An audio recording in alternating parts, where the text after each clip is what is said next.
Another game that you and I were very interested in. We didn't talk about it on the Thursday preview as much. We talked about it mostly on the Tuesday episode because it was earlier in the week, but Auburn against Baylor. Yes. And I talked about this one as the best / most important game that most people were overlooking because there were so many other big games in week one. There are still big games to come. 38-24, Auburn gets the better of Baylor on the road. The refs got off to a hot start in this one, Dan. Yep. Had some very interesting refereeing with missed calls. They missed a face mask where a Baylor player got his helmet ripped off very clearly right in front of the referee. Sure. Some questionable holding calls, just not a great start for the officiating crews. Week one for the officials as well. Week one for the officials as well. What was most interesting to me about this matchup was the contrast in quarterback play.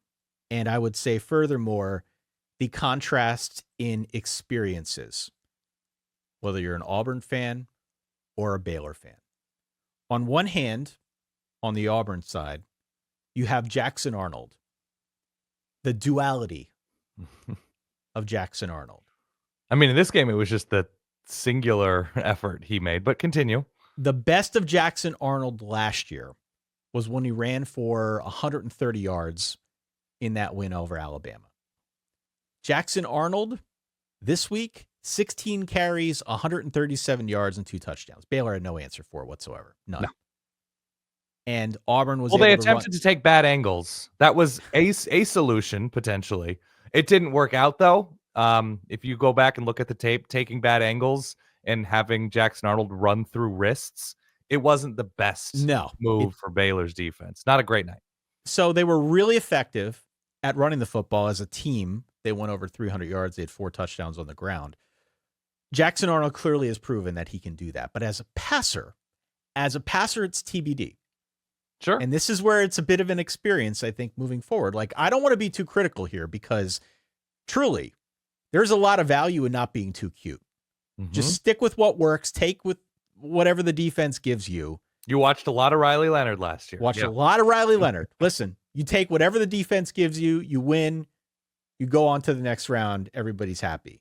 Agree. But just 11 for 17, 108 yards through the air, just 5 receptions in total for Malcolm Simmons, Cam Coleman, Eric Singleton. Yeah. The passing game remains an open question. I don't think they can run this offense against a full SEC schedule, but at least for a big game like this to start, it was definitely a positive way to open up the season. What's the only rule, Ty? The only rule is it's got to work. The only rule is it's got to work. Great title of a book about baseball. It worked really, really well on the road in a difficult place to play on a Friday night and having a team with a lot of questions. Still has some questions.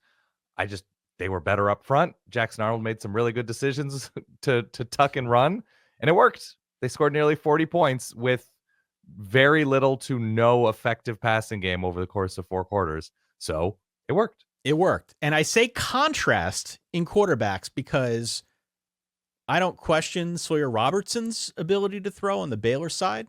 No, it was good. I can see the Sawyer Robertson experience being extremely frustrating, though, for Baylor fans.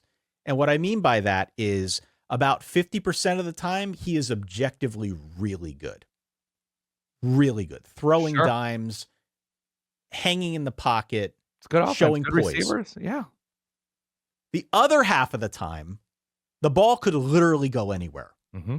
Anywhere.